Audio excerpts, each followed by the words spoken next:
Hi everyone, and welcome to this week's Exploring Intuitive Pathways, where we are going to be talking changing states with Juliet. Hello, Juliet. Hi, thanks for inviting me. Thanks for coming. And we've got Orla, as usual, who is going to keep an eye on your comments. She loves receiving, so feel free to keep her busy. Yeah, we're going to do things a little bit differently. So usually we ask questions as we go through the show, but this time we're going to keep the questions till the end. But that doesn't mean you have to wait until the end to ask your questions. You can ask them at any point. I'll keep an eye on them. And then hopefully, if we have enough time, we'll ask Juliet to answer the questions. And also, if you're watching this and you're not watching it live and you hear something and you'd love to ask a question, please put it into the box below. Juliet's very happy to answer them later on. So yes, questions, please. She may not be because she's just disappeared. Oh, there she is. She's absolutely thrilled to answer your questions. So we, as usual, we normally just take a couple of moments just to take a few deep breaths in spite of whatever may be going on around us. Just close our eyes.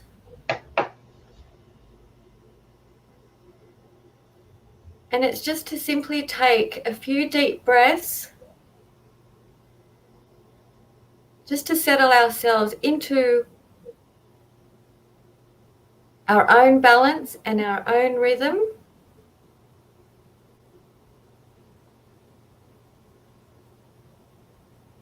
And to connect to our heart and our intuition and our guidance and spirit.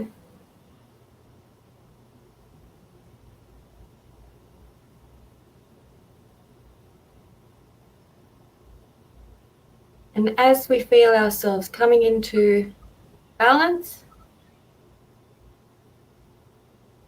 you can feel free to share that out into the world for anyone else who may wish to be with that energy as well.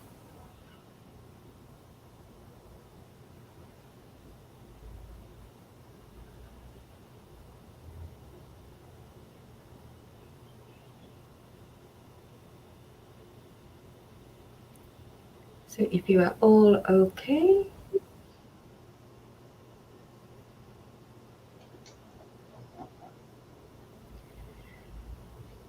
so, hi, Juliet. Some of us know you, some of us don't. So for those of us who don't know you, tell us a bit about who you are and what you do and what you had for breakfast, maybe. I had my favorite cacao banana smoothie this morning for breakfast. I absolutely love my breakfast. Everyone else has coffee. I go cacao. Cacao is my drug of choice. And beyond that, so what do? I work as a healer, teacher. I do one-on-one sessions, group programs, whole gamut of things, write books, let go of all titles, and I'm just me assisting people on their journey as I travel my journey. Mum, 2 adult children, and I'm now living back in New South Wales after 2.5 years in Melbourne. Yeah, so you were living in Victoria. How was that with lockdown? You want the truth? Yes. It was tough. It was really tough. 2020 was a very challenging year. In fact, it started with driving through the bushfires on the 6th of January.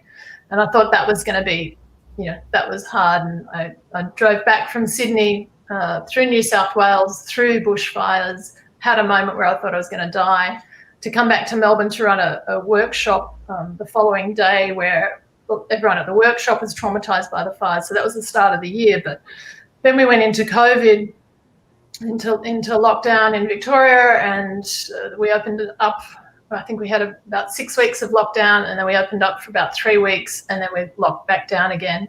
And then we went into really severe lockdown for 4 months after that. So it was basically 9 months of severe lockdown. And working with clients through that time and friends and family and everyone, I think everyone had a different experience of what lockdown was in the different parts of the world and the different cities and states and different personal circumstances. And so it was a different experience for everyone. Like I had clients who, were mum and dad both working full-time, 3 children, having to homeschool them for most of the year in Victoria.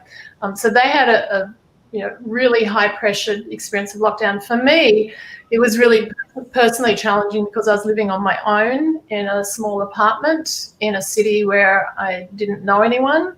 So it was just me and my dog. We were allowed out 1 hour a day for exercise and only within a 5-kilometre radius.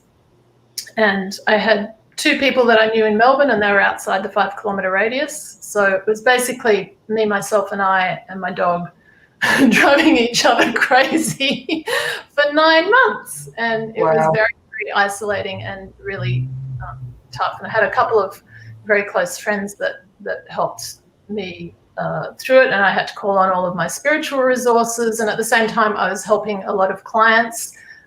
Most of my clients lost their jobs within a matter of 2 weeks of COVID coming in. So I was doing a lot of free sessions. So it was a real year of just stepping up and helping wherever I could, and other people stepping up and helping wherever I could. At one point, there was kind of an emergency call when I did allow myself to be vulnerable and say, each time there was an announcement that the lockdown was getting tougher or it was going to be prolonged, I'd have to do a big mental adjustment, and occasionally an emergency call would go out amongst friends or family going, okay, we need to step up. We need to send Juliet more chocolate supplies. We're getting emergency deliveries of tiramisu and chocolate coming from, interstate and things, and people doing what they could. So it was an amazing year in terms of people helping each other, and it was also personally challenging, a very tough year. So from where you are now, because things are different now, at that time, for your journey to begin to where you are now, what was it about how you ended up changing or beginning on this path that you are on now? Like, was there a moment of exploration? Did you have a bolt of inspiration, like an aha moment? How did you go from where you were at that point to beginning the journey that you've now transitioned to? I think it's no coincidence that it was 9 months of lockdown for me. Like, it was 9 months of not seeing my children, my family, my close friends, and 9 months in the womb of a very dark isolation. And I think what happened for me personally was that, there's a lot of going inwards and a lot of, clearing and healing and moving through resistance. Every time the lockdown was extended, there was another adjustment to make and moving through more layers and layers and layers. But I think what happened, or felt that what happened in the end, was that it actually built up so much energy. It's kind of a bit like, I guess, when planets appear to be, in retrograde. It built up so much energy, and I was in such kind of darkness by the end of it, like busting to get out without any date, knowing when the state border was going to open up, that I was going to be able to leave Melbourne. It built up so much energy that I don't think it's an exaggeration to say I birthed myself like a baby, going, I'm ready to be born and there's no stopping it. And coming through that dark tunnel of birth and just going, I couldn't stop myself in the end. Like it wasn't a matter of, I'll leave Melbourne sometime. It's like the energy was so pent up that the second the border opened, I literally drove across it at 3 a.m. in the morning. So was there within that any doubt or hesitation and resistance around that, or it was clear for you? No. It was absolutely clear, and I couldn't contain my own energy. I couldn't hold myself back. And I'd been, to put in context, so I'd moved down to Melbourne. I was there for 2.5 years. And I'd been looking at where to next, and I'd been looking all over Australia, the whole map. I'd been looking at all over New Zealand, the map, and it felt like there was nowhere that I wanted to live. And to the point where I started questioning, going, am I suicidal? Am I like not wanting to be alive? And it's like, no, you will know where you want to live when it shows itself. It's going to be the pink elephant that just, you'll know it when you see it. And so actually what happened when lockdown was still on and there was no end in sight, I was still looking all around Australia online at, real estate properties. And I was looking at, okay, well, I haven't found anywhere, so I'm just going to have to rent somewhere in Sydney. So I was looking at renting places in Sydney and nothing felt right. And then I searched in this particular area, and instead of hitting the rent button, I accidentally hit the buy button. And then I saw this property come up where I just went, oh my God. Right. And then everything just, it was like coming out of the birth canal, like everything just, it was like my waters broke of my own birthing, that everything just forced through. It was so that to me sounds like a really big aha moment that you went with. I don't know that it was an aha moment because it wasn't sort of mental, and I wouldn't even say it was intuitive. It was just the energy was there, and I recognized the energy. And I'd been looking for the previous year or 18 months for a property to purchase with a couple of friends. We were talking about maybe getting a property where we'd build tiny houses and conscious community, and we'd looked everywhere and nothing had jumped out. And then I saw this property when I accidentally hit the buy button instead of the rent button. And I went, oh my God, and I immediately flicked it to the friend that I was looking at purchasing with, and she went, oh my God. And then we flicked it to the third friend, and she went, oh my God. And within 24 hours, because I was still in lockdown and it was in a different state, the friend that was in Sydney, because we've all been stranded in different places, the friend that was in Sydney drove up to this property and did a video call and showed me the property. But it was that, we couldn't actually, it was the energy was carrying us, and we didn't resist, we didn't hold back, we didn't go, oh, that's going to be impossible, because I bought this property with this friend without having actually seen it in person. Well, I'm going to completely disagree with you about it not being an aha moment. Okay. Perfect example of an aha moment. You'd been exploring, you'd been through the experience that you've been in, and then like a bolt, you've seen it. In my opinion, that's a perfect example of an aha moment. And how does everybody else feel about that? Do you feel this was an aha moment or not? And we will have a look at that one. So from where you were to where you've ended up, what was it's out within you that was there about where you were to where you could be? What was that within you? What was that? I think for me it was a recognition in seeing this physical place that I'm now living, just seeing photos of it. There was a recognition of the energy and a recognition within me in terms of what I'm to do with the energy, with the property, how I'm to work with it. So it's a property where we're establishing it to run retreats and create conscious community and provide a whole lot of different offerings for people to come back home to themselves. And for me, this whole process has been a coming back home to myself. So were there points along the way where you felt you were being guided? Every step of the way, I felt we were being assisted by spirit, because everything happened so smoothly. I've never experienced, it really was a jumping off the cliff without the parachute. It was I wouldn't even say it was a wing and a prayer, because the prayer part didn't even come into it. It was just the wing part, like jumping off a cliff with it and forgetting your hang glider. And every step of the way was facilitated so smoothly for us. People dropped what they were doing to assist our process without our even asking for it. That it was constant unfolding of miracle after miracle after miracle after miracle, that it was just so smooth and effortless. And it was such a joy. It was so much fun. It continues to be so much friggin' fun. I'm having an I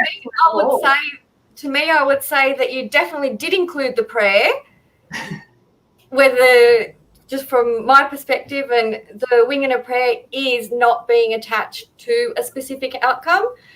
So the fact that you jumped off the cliff and went with the flow, that is the wing and the prayer.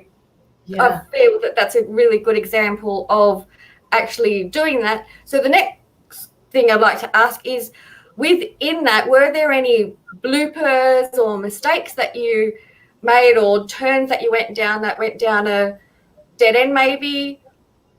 Before I answer that, where I'll say the prayer was present for me was where I am now, how I'm feeling within myself now, and what I'm doing now is every prayer I've made over this entire lifetime answered. And I've heard in spiritual teachings where, Spirit hears all of our prayers, and they're all kind of, to use an American term, they're just being stored in escrow or in the trust account. And so this is like everything I've ever asked for and more in all of my manifesting work, in all of my setting intent, in all of my prayers to Spirit for how I want to feel within myself and how I want to be of service in the world. It's everything answered and more. So in that sense, I didn't stop to say the prayer at this point as I jumped. I'd been saying prayers for the last 54 years, and they're all being answered. And so the birthing of myself was really the letting go of all of my own personal, beliefs and stories and limitations. And that's where I feel like lockdown for me, 9 months of isolation, broke me. It broke all of that egoic mental construction that I had about myself, my life, any elements of control. They're left in pieces on the floor in Melbourne in the apartment, where I've since energetically cleaned that up. But that was that was taking off the harness that I could then do the jump. Were there any bloopers along the way? There was 9 months of bloopers in lockdown, but not since jumping off the cliff. Yeah. So with you were just saying how you've gone through this change of state, so to speak. Well, physically you've changed states.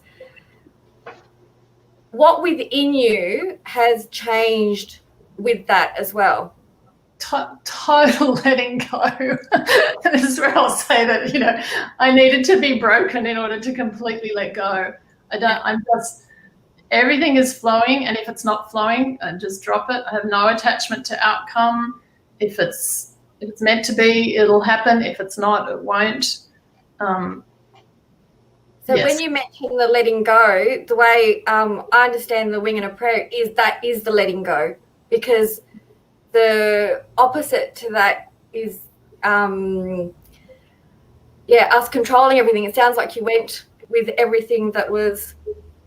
Yeah, and the lockdown took away all my control. It's the first time I've ever, as a very privileged person living in a part of the world where we're very fortunate, it's the first time in my life where I felt like I didn't have power. Power was when they closed the state border. The experience of it for me was the first time in my life where I lost my freedom, and I didn't have the power to do things of my choosing. But that really, the other massive lesson for me has been everything always is happening for our highest good. So as dark as the experience was for me, everything that happened broke me in the way. And I even had a full-on, giving the finger to Spirit period during that time, where everything was happening for my highest good and exactly what I needed to liberate myself from myself, basically. So as you were moving along, were there any moments where you were, even though you can see this is happening and you're moving along, were there any moments where you were yaring, just wait for it? I say God no, in the sense of that was the pent up energy of 9 months in the birth canal, get me the heck out of here. There was no time for it's just bursting through. No one's going to stop me. I'm not going to be able to stop myself, even though I don't know as the energy was building, I didn't know where I was going or what I was doing or how I was going to do it or how I was going to get there. It was all that was clearly what I'd set up for myself. My higher self had set up for myself, spirit, and all my non-physical assistance was setting up for me. That in my upset, I was being so supported, even though I was pretty angry with how things were going at the time. But gosh, there's so many lessons in there for me. Things that I mentally knew, spiritually knew, believed, but to go through the experiencing of it, it's now really integrated in my being that without the shadow of a doubt, everything that I'd learned, I now really understand in that integrated, visceral, non-physical, complete way. It's difficult to put into words. So what were the signs? So with that, what were the signs along the way that you saw? Where was the magic? Since I got out of my own way and just kind of burst through, there's been magic at every single step. Things happening so easily and effortlessly, things manifesting instantly, like within seconds. Nothing is a problem. It's been interesting because what we're doing here, it feels like it's kind of what John talks about with the masculine and the feminine, in terms of the wisdom and the guidance is coming through the feminine energy, and then the doing of it is coming through the masculine energy. And so I bought this property with a girlfriend, so it's two women, and all the support that's happening is men just coming in to offer support, like how can we help it, and within couples, it's the masculine and the feminine is playing out in a really interesting way here, really, again, just easily and effortlessly. We've got a friend who is coming up here from Sydney, that's an hour's drive away, just for the fun of riding on the ride-on mower to mow the lawns, just for the heck of it, like for the joy of it. So yeah, just it's very magical. The place is on the way things have unfolded is very magical. Looking back to where you were and where you are now, what has developed within you that maybe wasn't there as much before or at all? Or total trust. Mm-hmm. Total trust. Total flow. If it's not flowing, it's not meant to be. A lot more laughter. I was known for being very serious, even though I've got a sense of humour and a sharp wit at times. I'm just constantly laughing. Like when things go wrong, I'll give you an example. This property has a pool, and within the first 2 days of us moving in, we almost blew up the pool filter, and which would have been many, many thousands of dollars worth of repairs, to the point that this pipe that was meant to be, we thought it was meant to be a bulbous pipe, but actually it was meant to be a straight pipe, because we closed off the pool filter and all this pressure built up, and it could have backfired. And I just laughed about it, like all the problems that we've had. It's not that it's when I say easy and effortless, it's not that there's been no problems or nothing has gone wrong, but everything gets resolved really quickly. Like literally within 30 minutes, the pool guy is here to help fix the problem. We arrived here and there's a problem with the gas, and within 20 minutes a gas person had arrived. So a lot of masculine support, but I think for me a massive sense of humor. Like I just laugh. If something blows up, then I just laugh about it and go, okay, get on with getting it sorted. So you developed a sense of humor, and you're letting that, it seems, be free. Yeah. On the other side of that, what do you feel you let go of?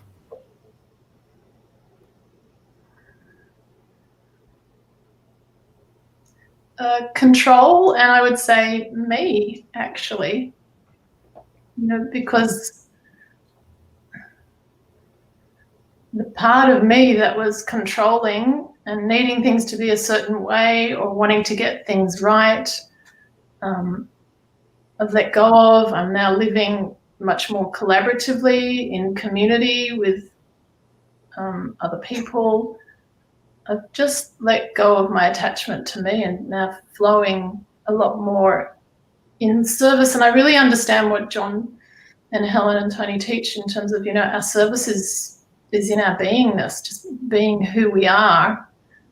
I feel like I'm being that rather than the controlling version of myself that probably others saw in all different shapes and forms about me, that was just those last fragments that got shattered through lockdown because I had no control over a lot of things, apart from my own internal state of being.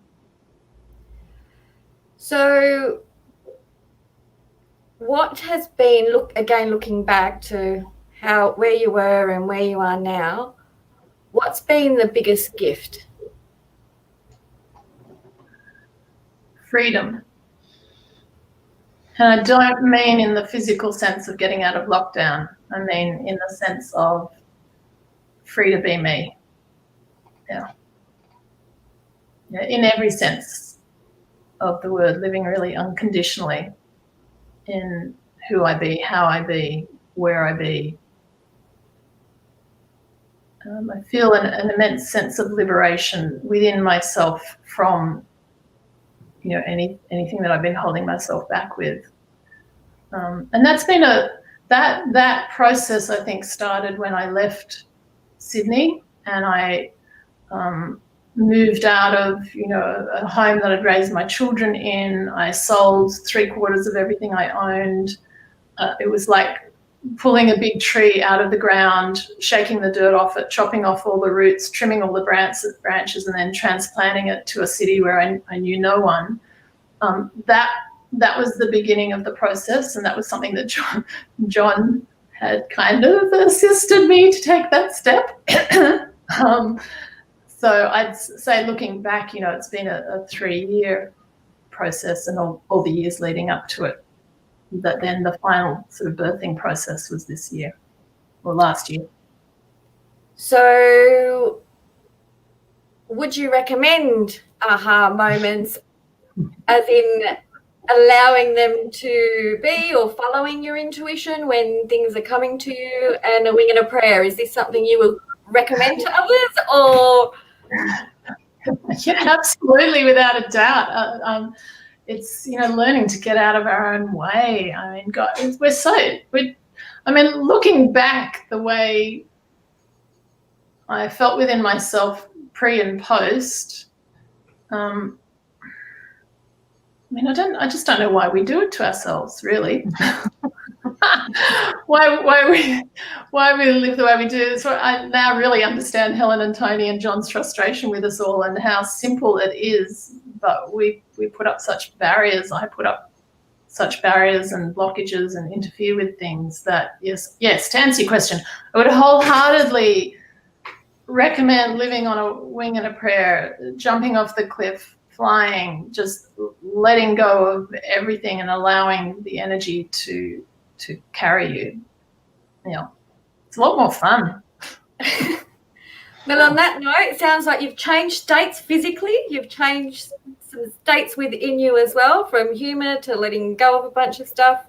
And we've got lots here to ponder and see where all of us are on our journeys within everything that you've shared.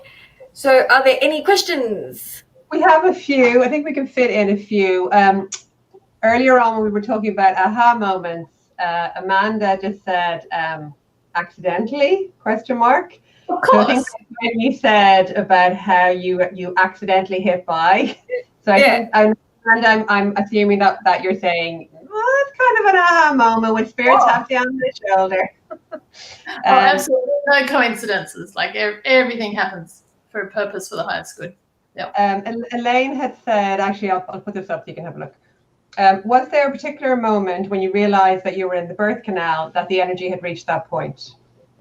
Yes, about a week ago, in hindsight. Wow. When I was looking at astrology and how how everything that's transpired, how it fits astrologically. And I went, oh, I recognized the 9-month was significant in terms of birthing, but really recognizing that pent up energy, like nothing was going to stop me from moving forward.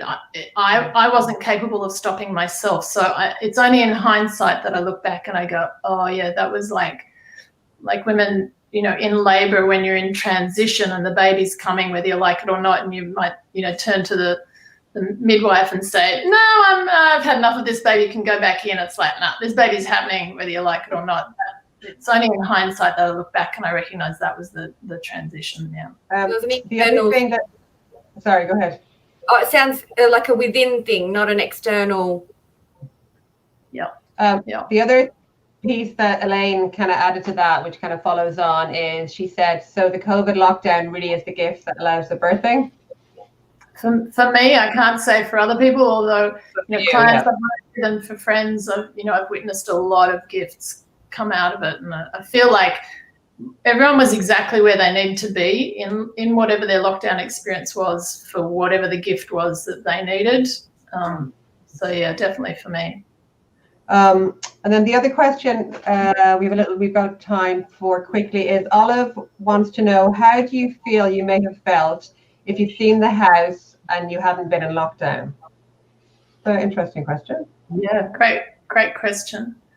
I think for me, my setup was to really make the jump and to not, if I had have seen the question to answer Olive's question, if I had seen the house to answer Olive's question, my head might have started getting more engaged. I might have started thinking things through, more mental energy.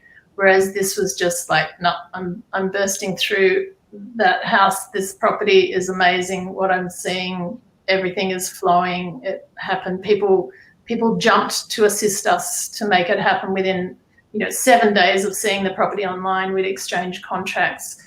I think if I was physically here, I would have come and made trips and looked at things and analysed, and I would have gotten in my own way. I would have tied myself in pretzel knots and messed things up. So it was, again, perfect setup for me in terms of how things needed, good best transfer. And then just one comment I'll just read out from Elaine. She says, thank you. I think I'm pregnant. Congratulations!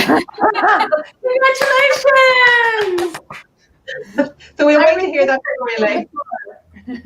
Definitely we'll be coming back to that one in 2 weeks. We give us some time to digest everything. We're totally happy for you to share, because we'd love to hear about where you feel you're at. Are you at exploration stage? Are you in intuitive or pioneer, where you've gone off and made a change? We'd love to hear your stories and your journey. We'll be back next week, in 2 weeks' time, sorry.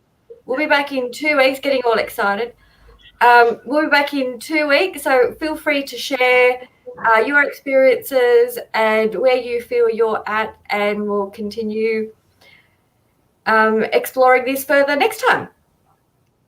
Yeah, so big thank you to Juliet for coming along and sharing your intuitive pathway. That's fantastic. And maybe someday you'll come back and join us again. Yay, it's been lovely. Thank you so much. It's been lots of fun. Good night, everybody. Bye.